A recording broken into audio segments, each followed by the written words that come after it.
Cool, man. This is where we're going to set you up. Oh, thank you. Yeah. So what was this room used for? This was a gun store, so originally this had firing mechanisms, detonators, fuses, gun parts, and only the captain gunner would have the key to this room. There would have been steel blast doors. So there are 3 gun turrets, 3 gun stores, 3 magazines, and all the internal passages respond to these. Highly protected, everyone. Fantastic. All right. Kia ora, everyone. Welcome to another G News update. Well, this morning on Q&A, we actually saw the way that Nicola Willis refused to front up to accountability and was nowhere to be seen.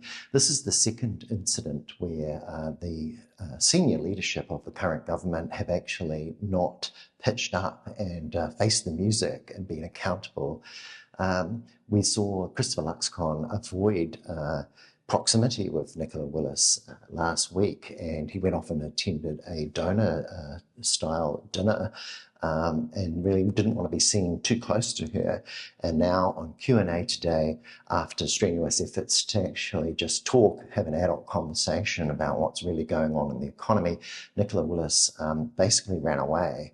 So this is not the leadership, I think, that people want from a finance minister when things aren't working out. We've seen a lot of blame. We've seen a lot of changing of who is to blame. But it's actually the case that now New Zealanders really want a little bit more from their finance minister than kind of like just running away. This is kind of like cowardice and its weakness. And really she needs to pitch up. And it's quite shameful, really. I'm not sure how people continue to vote for the National Party when it can't actually face the music. Anyway, we've seen a history of National Party people not being able to pitch up on Q&A. Last year, we know that weeks and weeks and months went by with Christopher Luxon dodging being able to answer questions. And every time he did come along, he got sliced to ribbons on the economy because despite all his claims and boasting that he's a superior economic manager and all the scoffing and derision about the left bloc and how they don't know anything about economics, well, the immutable laws of economics, as Christopher Luxon said, haven't actually panned out the way he thought they would. So we're hearing a lot of commentary in the press at the moment about how at the beginning of this year, 2025, we saw Christopher Luxon come out and start talking about how this was going to be the year of growth. And we know that that was a Liz Truss campaign. The same words were used in New Zealand that were used in the UK by the Tories. And we then saw them reorganise themselves and hold a big hyped event that really produced very little in terms of infrastructure funding or foreign investment. They got people into a room, but they didn't get anywhere with it. And this was before the Trump tariffs. So we were seeing a kind of a lack of engagement in infrastructure and investment anyway. People were just keeping their money back. And I think that's the case pretty much everywhere. But we also saw Nicola Willis being given the new role of economic growth manager, Minister for Economic Growth. And the economic growth was everything that they were focusing on. So how did they do?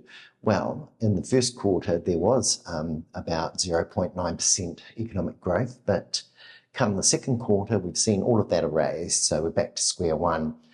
And if you did tune into Q&A this morning, you would have seen the fact that because Nicola Willis wasn't there, basically Jack Tame had to go out and find somebody else. So who did he find? Well, he found somebody that had been very sympathetic, a bit of a cheerleader for the National Party back in 2014, 2015, an Australian economist named Paul Bloxham, who is infamous for referring to the economy in New Zealand as being a rock star economy when there was so much social neglect and there was so much wealth inequality, but this aggregate number of GDP growth was hailed as the great success. And of course, we falsely gave Sir John a whole lot of credit for good times and that we'd made money. And this was all on the back of a booming property, bunch of speculators, people that made donations to the National Party to drive up house pricing. And of course, there'd been a housing crisis because so many New Zealanders couldn't afford a home anymore after people had been making money out of places that people live in, which wasn't productive. And so we had this productivity problem caused out of the bad way in which New Zealand was going about saying it was successful. So Paul Bloxham was asked questions by Jack Tang this morning on Q&A about what he thought had gone wrong. And basically Paul Bloxham just said, look, the starting conditions were pretty bad. But the starting conditions had actually been that there were a 0.9% growth from the quarter beforehand. And also the quarter before that had a little bit of positive growth. So what he was really talking about was a little bit hard to fathom. However, he kind of tried to back up a little bit the idea that, yes, all right, there had been a little bit of uncertainty introduced by tariffs into the economy, when in fact there were about 10 sectors within the 16 sectors that had all gone backwards under Nicola Willis. And Jack Tame was kind of in there, kind of really asking about things like construction and manufacturing and what we're seeing going there. But Paul Bloxham stuck to the broad, high-level story, didn't want to get into the details, and I was a bit disappointed, basically, that he didn't seem to know many of the details. He wanted to keep it high level. So New Zealanders were again sitting there watching, kind of a glossing over, I suppose, and some kind of dovetailing into the current narratives. One of the other things that we all saw was that Sir John came out last week and said that, this is all shitting home to the Reserve Bank. The Reserve Bank are to blame. They're the scapegoat. But the first thing we saw this government do when it came into power in 2023 was to alter the Reserve Bank mandate so that it would focus on inflation and not maximum sustainable employment. So that meant that the job of the Reserve Bank is singularly to worry about inflation, no matter what it causes, what harm it causes socially, or what other impacts there are. Inflation and inflation alone is the only thing they care about. So right now, we've got a situation where inflation is going back up. And by their own hand, the National Party have actually produced the situation where the Reserve Bank's very hesitant to bring the OCR down when we've got a situation where inflation's going back up. And we've got commentators everywhere saying, oh, well, maybe now after GDP growth has actually gone backwards, maybe they'll accelerate the decline of inflation. And this is all just so that the property market can actually be stimulated, so we sell more houses to ourselves, and Sir John can be shown to be correct, that if we sell more houses to each other, we feel more confident, and then we go out and spend more and go out to restaurants, and it all trickles down. But this old story doesn't wash anymore in New Zealand, and I think people are sick and tired of it, and the wealth gap between the very, very wealthy and the property owners and the landlords and the people that donate to the National Party versus all the people that are workers that are losing their rights, all the women that have been ripped off about paying equity, and all of the people that are on benefits. They're all just being flushed down the drain, and we've got senior doctors being offered real terms pay cuts because we're saying, oh, well, we just don't have any money because we refuse to borrow off our balance sheet. And this is so that the North Star, which is to reduce the debt to GDP ratio from somewhere in the low 40s down to the around about 30% mark, has been all that Nicola Willis and Treasury care about rather than people. And it should really be the people that matter more, and our lives. And it's at odds with everything that we should be caring about right now, is this kind of abstract obsession, I think, which, comes out of neoliberalism. It comes out of Roger Douglas, Ruth Richardson, the NZ Initiative, and these think tanks that believe that very, very small government, that, hardly any workable public services and privatisation everywhere is the answer for us all, when it's never been the answer. And we continue down that road, and our media doesn't really help. So on the topic of media, we saw a couple of articles I want to talk about right now. One of them was from Tracy Watkins. Now, I know that a lot of you think Tracy Watkins, I mean, she kind of writes like a bit of a child, really. And what is she doing being the editor of a major newspaper after all those years of backing the National Party pretty overtly? That's the opinion that I've read anyway. So Tracy Watkins today was basically having a go at everybody that was to blame. But one thing that really stood out is that she actually wrote that Labor had failed us and had started and catapulted us all into this mess. And I took issue with that because the way I saw it, the National Party were the ones that were really pushing for the wage subsidy to be increased, for business support payments to be increased. And the National Party signed off on the changes in legislation in Parliament. They supported these changes in the law at the time. And I think the memory of people has faded, particularly people who are Nat trolls and Nat Party people who have listened to Mike Hosking and News Talk ZB a lot and read a lot of right-wing media. And those are the facts that National supported all the COVID spending. Then we saw a Cyclone Gabrielle, which cost us quite a bit of money. And so what are the National Party and Tracy Watkins saying now? That Labor are to blame for spending money on people in the East Coast that had their property destroyed, for helping people to recover from this. Or the Auckland floods, spending money there. So is this the kind of spending? Then there was climate action. The Labor government spent a lot of money on climate and trying to reduce climate emissions and having a fund for national emergencies, which the current government stole. So Tracy Watkins was saying, well, basically, the spending that National approved of and wanted more spending on, that's Labor's fault. They got us into this. And the spending that Labor did on Cyclone Gabrielle, that's Labor's fault. They got us into this mess. And the spending on climate emissions reduction, that's Labor's fault. They got us into this mess. So this spending, when you actually go into it and don't just do a Christopher Luxon or a Tracy Watkins where you never examine the details, get into the facts, this spending was all pretty much supported at the time by everybody, the National Party included. So we're basically being hoodwinked, and I think we need to have a look back at the facts, and I think those people that are raging against people like Jacinda Ardern need to actually just check their facts, because while they're actually casting around that she destroyed the economy or that Grant Robertson destroyed the economy by spending too much money, they need to go back and go, well, what spending actually did impact inflation? Not all of it did it? And what spending did the National Party support? What spending did everybody say, well, we're going to spend that money? And then what's left after that, and how much does that add up to in terms of how many percentages of inflation are you talking about? When you look at the world and you look at all the other countries in the world and you look at New Zealand comes in around about the middle of the pack when it comes to CPI inflation during the COVID years and afterwards.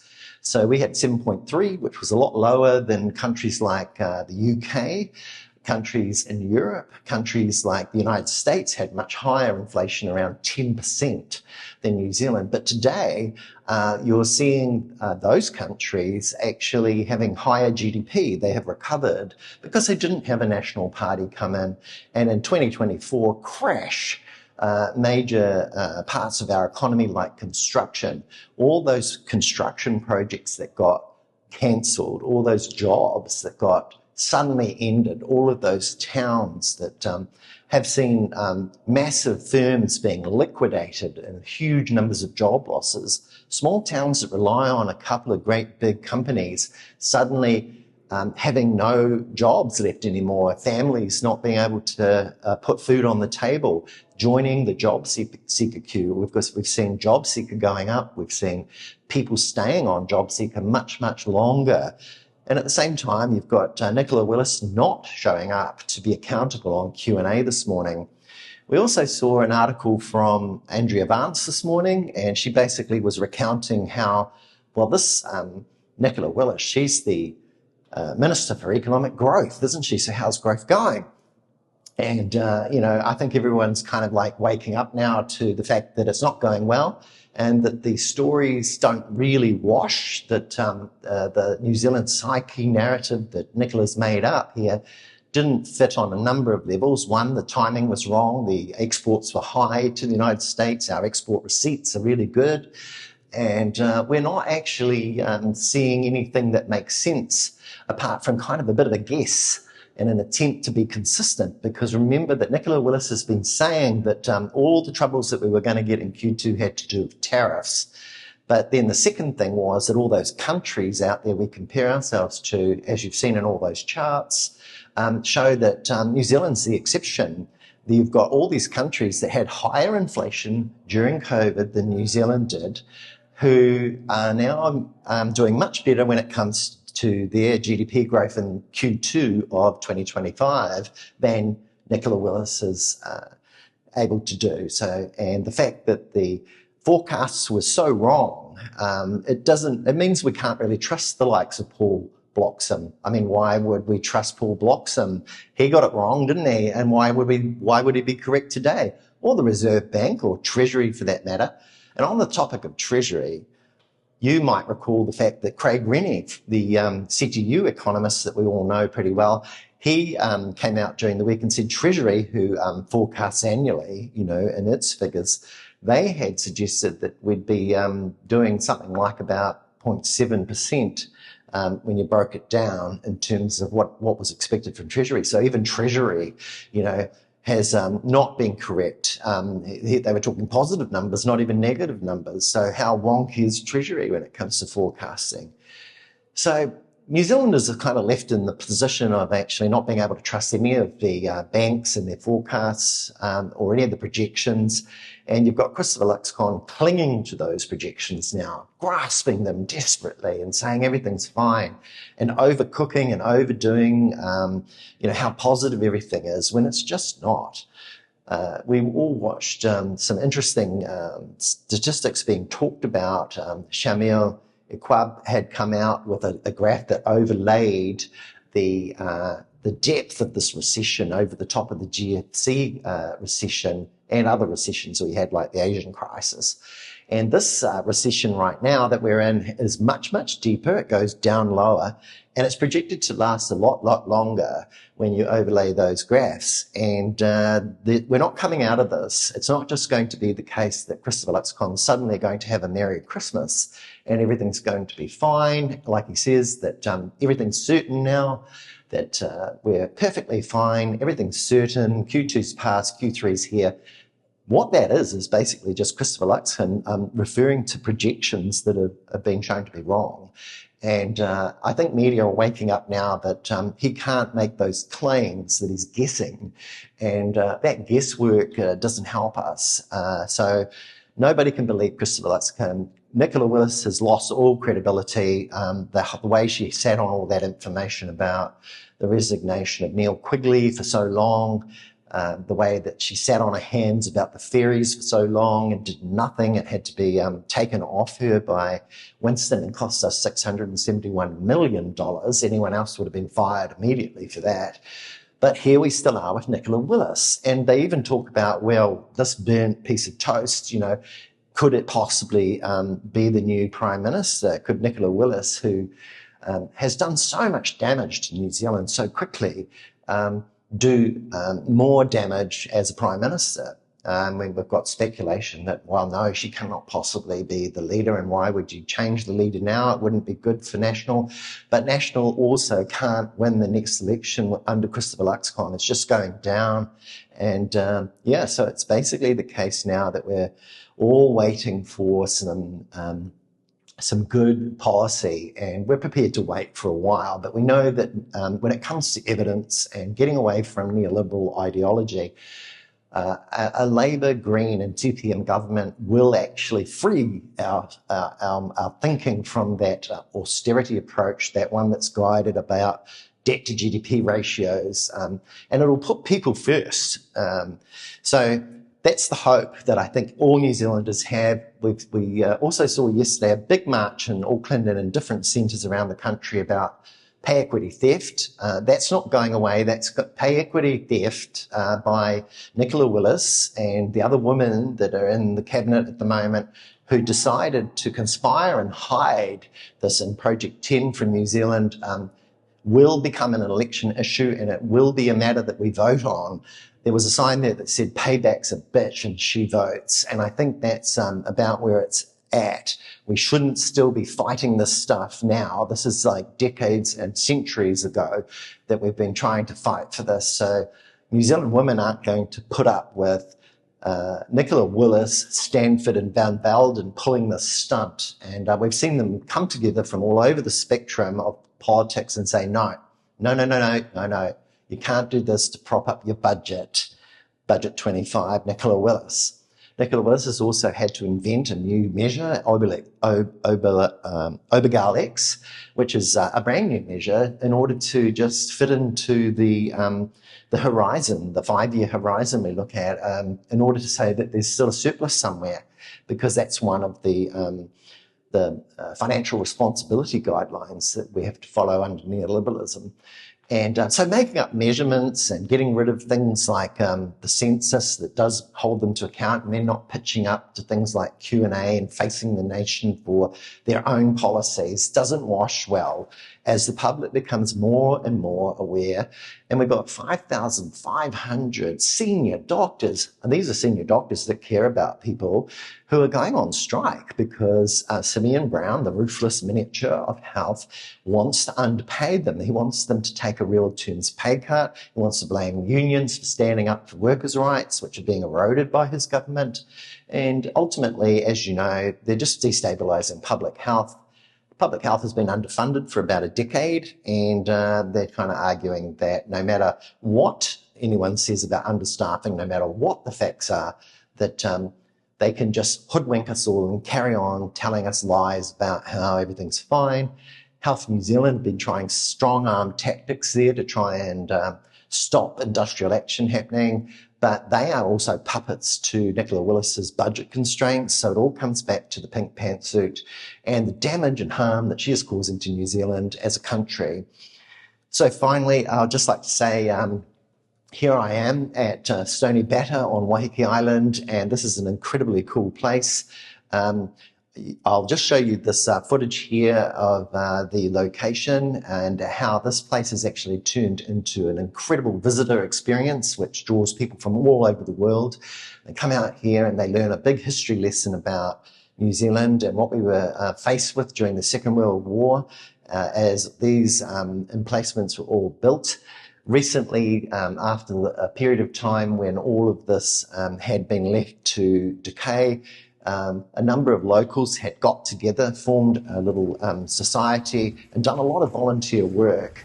And most recently, Tim Moon, who is here in this footage, had actually put a lot of work into creating a visitor experience and turning everything around so that people want to come here as part of their experience of Waiheke Island.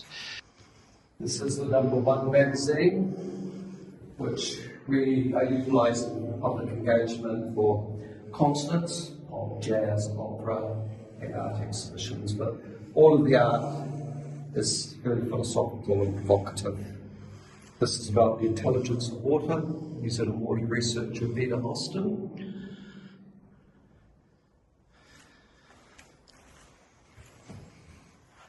And then through here at the back gallery, I've curated an exhibition on deep space photography.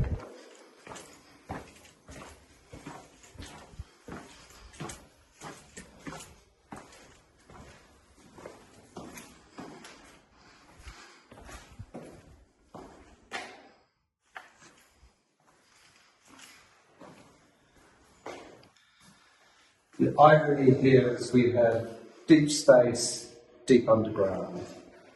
This exhibition comprises astrophotography, which is terrestrial based, Palm Beach, Waiheke Island, Dark Space Sanctuaries, Mackenzie Basin, Glenmorkie, Cape Palliser, Tekapo.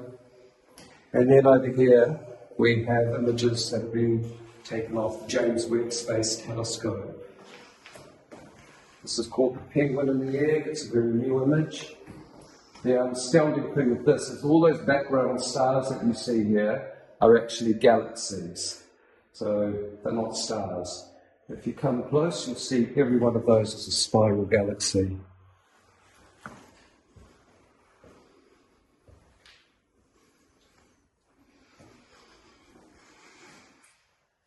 And here we have a collapsing galaxy. This is an amateur photo. There's more than 1 billion pixels in this photograph here. This is a galaxy called Eta Carina, and this is the last infrared background radiation light being emitted.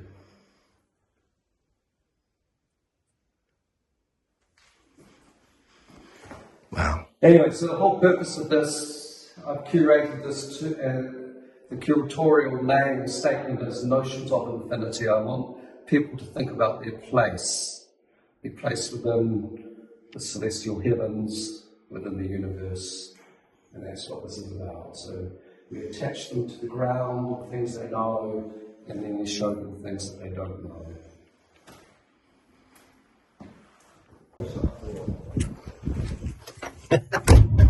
This week, I'm actually quite busy as well. I'll just talk a bit about what I'm up to.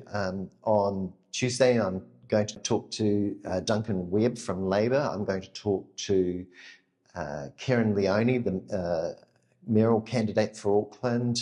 And I'm also going to appear on BHN one night. I think it's Tuesday night. I'll be on BHN with Pat. And I'm just filling in like everybody else is on the left for Chewy while he's away, following his favourite rock band. So that's about all I wanted to say in this update. Jacinda Ardern is in town, and she's actually spoken out and shown us some incredible leadership once again by speaking out about how the genocide in Gaza has to stop. We'll see this week some information from Winston that he's withheld from every New Zealander up until now, over at the 80th General Assembly of the United Nations, and we wait with bated breath to know whether New Zealand is just going to lag and take some kind of vague-ended non-committal position where we don't say this is the date in which Palestine should become a state, and we just say, oh, it'll just happen at some stage, and just allow genocide to continue happening until it's impossible, which is probably what Davey Boy wants.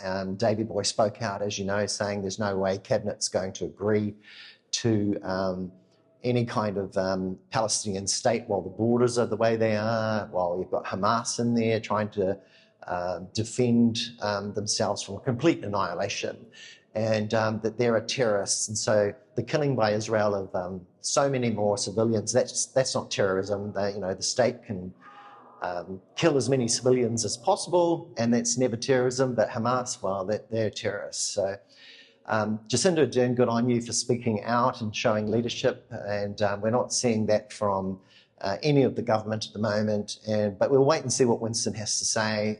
I don't know why he hasn't been open and honest with us. It's not that complicated, is it? So anyway, as you may have heard, the Palestinian president hasn't been allowed into the United States to be there because the Trump administration has cancelled his visa, so he's going to have to do a pre-recorded video. And Netanyahu, there's a warrant out for his arrest from the International Criminal Court. He's openly welcomed, and he's going to get an audience with Trump. And this is just money talking, isn't it, really? Money talks and justice walks.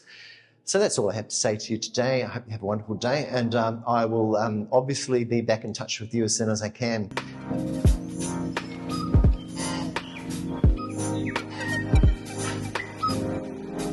Welcome to G News, the good news. Yeah.